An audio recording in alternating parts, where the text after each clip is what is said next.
La commission d'enquête mixte SEM 3121, instituée par le gouvernement congolais afin d'établir la vérité sur la répression sanglante des marches pacifiques du 31 décembre 2017 et 21 janvier 2018 a rendu public la semaine dernière le résultat de son enquête. Ce rapport contredit la version de la police nationale congolaise PNC qui parlait de 0 morts.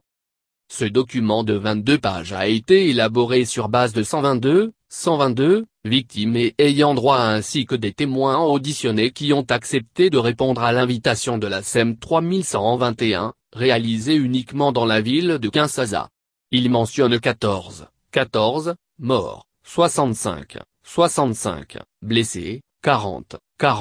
cas d'arrestation, détention, torture et traitements cruels, inhumains et dégradants ainsi que 10 cas d'extorsion et vol à main armée.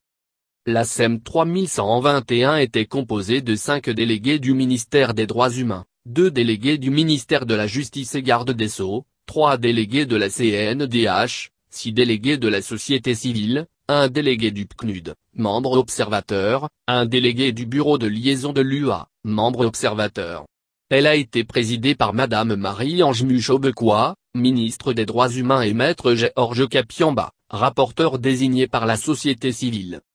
Lever la mesure interdisant les manifestations publiques.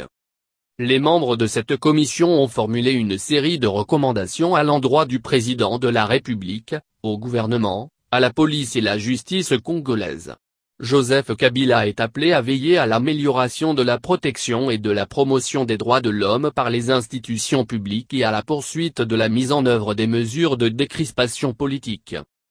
L'exécutif national est appelé à lever l'interdiction générale des réunions et manifestations publiques et pacifiques d'autant plus que la RDC est à 9 mois de la tenue des élections et que les acteurs politiques et sociaux ne sauraient s'y préparer sans la jouissance de ces libertés. Kinshasa doit également établir une commission indépendante d'experts chargée d'une révision complète du système de commandement et du protocole de déploiement des forces de défense et de sécurité dans les situations autres que des situations de guerre ou d'émeutes violentes. Cette commission devrait rendre public son rapport et ses recommandations dans les brefs délais, de préférence avant la période de campagne électorale prochaine.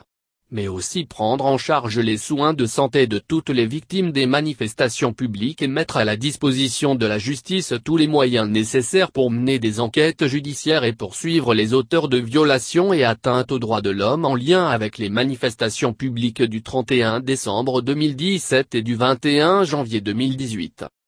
Le gouvernement de la RDC est invité à créer un fonds pour la réparation au profit des victimes, veiller au respect des droits des citoyens à exercer les libertés publiques notamment le droit de se réunir et de manifester librement, faire libérer toutes les personnes en détention arbitraire allant réétat-major des renseignements militaires, ex-DEMIAP, en lien avec les manifestations publiques, doter suffisamment les moyens matériels adéquats à la PNC pour l'encadrement des manifestations publiques et interdire strictement l'utilisation des balles réelles, interdire formellement les unités des FARDC et plus spécialement les éléments de la garde républicaine d'intervenir dans les missions de maintien et de rétablissement de l'ordre public comme les manifestations publiques et ce, sans réquisition préalable de la PNC. Le Parlement est invité à adopter en urgence la loi portant fixation des modalités pratiques de l'exercice de la liberté des manifestations publiques conformément aux standards internationaux. La justice devant ses responsabilités. L'auditeur général des FARDC est prié d'ouvrir une enquête devant déboucher sur des poursuites contre les auteurs de ces violations graves des droits de l'homme qualifiables de crimes contre l'humanité. Le procureur général de la République est invité à mener des enquêtes indépendantes sur les faits allégués par le commissaire provincial de la police notamment en rapport avec le décès des policiers lors des manifestations publiques du 31 décembre 2017 et 21 janvier 2018. À la police nationale congolaise de procéder à la formation et renforcement des capacités de tous les policiers en matière des droits de l'homme et d'encadrement des réunions et manifestations publiques.